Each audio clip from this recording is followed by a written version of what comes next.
Praise లాడమ్మా. Good morning. ప్రభువైన యేసుక్రీస్తు నామములో ఈ ఉదయకాలపు శుభవందనాలు మీ అందరికీ తెలియజెప్తున్నాను. అందరూ బాగున్నారమ్మా? ఎలా ఉన్నారు? దేవునికి మహిమ కలుగును గాక. ఈ ఉపవాస ప్రార్థనలో ప్రతి ఒక్కరూ కూడా ఎంత భారం కలిగి చక్కటి ఉపవాసాలు ఉంటూ మంచి ప్రార్థనలో ఎదుగుతున్న మీ అందరికీ ఒక తల్లిగా చక్కటి శుభాభివందనాలు చెల్లిస్తున్నాను. ఆశీర్వాదపు వచనములు మీ మీదకి దిగి వచ్చినగాక. స్తోత్రం. హల్లెలూయా. ప్రతిరోజు నూతన శక్తి, నూతన బలం, నూతన ఆత్మ, నూతన ప్రార్థన, అభిషేకము, కలలు, దర్శనములు దేవుడు మీకు అనుగ్రహించునుగాక. ఆమేన్. హల్లెలూయా. మంచిది. మీకు కూడా ఒకవేళ ఎవరైనా ఉపవాసంలో ఉండి శోధించబడుతున్నారా? శోధన ఖచ్చితంగా వస్తుంది. మీకు ఒక్కటే గుర్తు, శోధన ఎప్పుడైతే మన దగ్గరికి ఉపవాసాలు ఉన్నప్పుడు వస్తుందో అది దేవుని దగ్గరికి మన ప్రార్థన వెళ్తుంది అని మనం గ్రహించాలి. నిజంగా ఉపవాసం ఉండటం వల్ల నాకు ఈ శోధన ఏంటి అనుకోబాకు. అప్పుడే ప్రార్థన దేవుని సన్నిధికి బాగా చేరుతుంది. ప్రార్థన, నీ ప్రార్థన దేవుడు ప్రార్థన విన్నాకే కదా మత్తయి సువార్త 4లో ఆయన ప్రార్థన అయిపోయినాక కదా దేవుని దూత సాతాను వచ్చి రాళ్లను రొట్టెలుగా చేసుకొని తినమంది. తర్వాత యోబు సాక్ష్యం పొందుకున్నాకేగా సాతాను ఆయన దగ్గరికి వచ్చింది. అది కూడా శోధనే కదా. చూడండి ఎంత శోధించబడటమో కదా.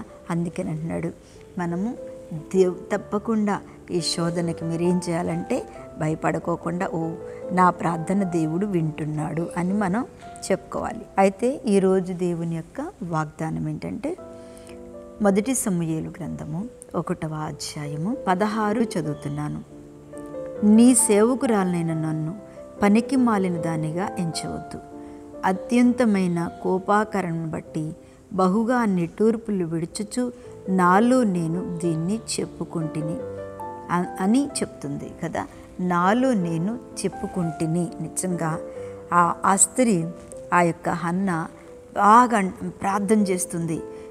నా బాధను బట్టి, నా యొక్క కోపాకరణం, ఎవరి మీద కోపం వచ్చింది? భర్త మీద, పిల్లల మీద. నిజమే, భర్త మీద కోపం, తనకి వేరే భార్య, పిల్లలు, వాళ్ళ మీద కోపం వచ్చిందో తెలియదు, దేవుని మీద కోపం వచ్చిందో తెలియదు. కానీ నా కోపాకరణను బట్టి బహుగా నిట్టూర్పులు విడుచుచు నాలో నేను దీనిని చెప్పుకొనుచున్నాను. ఏం చెప్పుకుంటుందామో చెప్పండి? ఎవరికి చెప్తుంది? దేవునికి మాత్రమే చెప్తుంది. నాకున్న కోప కారణాలు బట్టి. నిజమే దేవుని బిడ్డలారా, నీకు కూడా కోపం వస్తుంది కదా, మనకు కూడా కోపం వస్తుంది కదా, నాకు కూడా కోపం వస్తుంది కదా. ఎందుకంటే మన దేవుణ్ణి మనం అంతగా ప్రేమిస్తున్నాం. ఎంతగా ప్రేమిస్తామంటే అసలు మనకి దేవుని మీద ఎప్పుడు మనకి ఏంటంటే ఎప్పుడు మనకి దేవుని మీద మనకు కోపం వస్తుంది అంటే చాలా సమయాల్లో మనకి కోపం వచ్చేస్తుంది కదా. దేవునికే స్తోత్రం కలుగును గాక. ఎంత కోపం వస్తుందంటే మనకి అంత కోపం వచ్చేస్తుంది. దేవుడు కార్యం చేయనప్పుడు, ఆయన మనల్ని దుఃఖంలోనో వేదనలోనో మనల్ని ఉంచినప్పుడు మనకి చాలా కోపం వస్తుంది.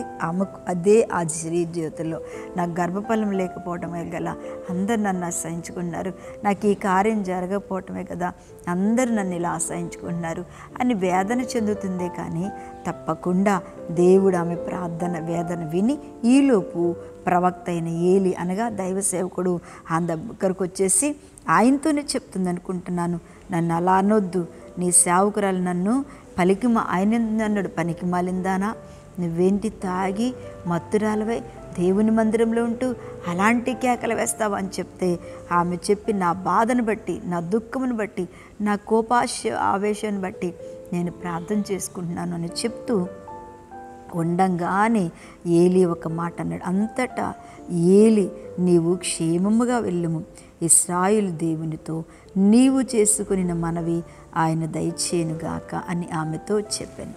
స్తోత్రం. చెప్పండి, ఈ దినముల్లో మీరేం ప్రార్థన చేస్తున్నారో, ఈ ఉదయకాలము దేనికోసం ఎదురు చేస్తున్నారో? కోపంతో ప్రార్థన చేస్తున్నావా? నిజమే, దేవా నాకెందుకు ఇలా జరిగించేవని బాధ మీకు ఉండొచ్చు, నేను కాదనను. కానీ ప్రభువే ఆ బాధను మనకు కలగచేశాడు. ఆమెకు దుఃఖం కలగవచ్చు. అట్లాంటి మాత్రాన ఎక్కడికి వెళ్ళలేదు, దేవుణ్ణి వదిలిపెట్టలేదు. దేవుని దగ్గరే ఉండి ఏడుస్తూ కన్నీరు కారుస్తూ ప్రార్థన చేస్తుండగానే ఎప్పుడైతే పనికి మాలిందానా అని దేవుని సేవకునితో అనిపించుకుందో అప్పుడు చెప్తుంది. చూడు ఎంత విధేయత. అదే ఎవరైనా మనల్ని ఏంటి పనికి మాలిందానా, ఎక్కడ పడేడుస్తున్నావని అన్నామంటే ఊరుకుంటారా అమ్మ? ఊరుకోరు. ఆమె ఓపిక, ఆమె సాత్వికము, ఆమె దేవునితో పోరాటం, దేవునికి కూడా ఆమె కోపాన్ని వెల్లడించుకోవడం, దేవుని కూడా సేవకుడు కూడా ఆమె మీద విసుక్కోవడం ఇవన్నీ చూసి అదే సేవకుడు ఏమంటున్నాడంటే, నిజంగా నీవు దేవునితో క్షేమముగా వెళ్ళిపో, నీవు ఇశ్రాయేలు దేవునితో ఏ మనవైతే చేశావో అది దయచేయునుగా అన్నాడు. ఆ దైవ సేవకుడు పనికి మాలిందని అన్నాడనే కానీ గొప్ప దైవ సేవకుడైన ఆయన మాటే మాట కదండి. దేవుని స్తోత్రం ప్రియులరా. ఒక్క మాట చెప్పాడంతే. ఆ మాటలోనే స్వస్థత, ఆ మాటలోనే విడుదల, ఆ మాటలోనే దీవెన చేసినంతే ఆమె ఖచ్చితంగా దీవించబడింది. క్షేమంగా వెళ్ళిపో, నీ మనవి విన్నాడు. ఈ వాక్యం వింటున్న మీ అందరి జీవితాల్లో దేవుడు మీ మనవి వింటున్నాడు, మీ ప్రార్థన వింటున్నాడు, మీ కన్నీరు చూస్తున్నాడు, మీ కోపము, మీ బాధ, మీ వేదనంతా చూసి దేవుడు ఏమన్నాడు తెలుసా? క్షేమంగా వెళ్ళము. నువ్వు ఏదైతే దేవునితో మనవి చేసావో, ఏదైతే పోరాడి ప్రార్థిస్తున్నావో, ఏదైతే దేవుని దగ్గర అడుగుతున్నావో కానీ ఖచ్చితంగా నువ్వు క్షేమంగా వెళ్ళమని ఎప్పుడైతే ఆయన మాట చెప్పాడో గర్భంతో తిరిగి బిడ్డనెత్తుకుని మళ్ళీ మందిరంలోకి వచ్చింది. నీ జీవితంలో కూడా అలాంటి అద్భుతమైన కార్యాలు దేవుడు చేయబోతున్నాడు, చేస్తాడు. అస్సలు నువ్వు భయపడొద్దు, దిగులు పడొద్దు.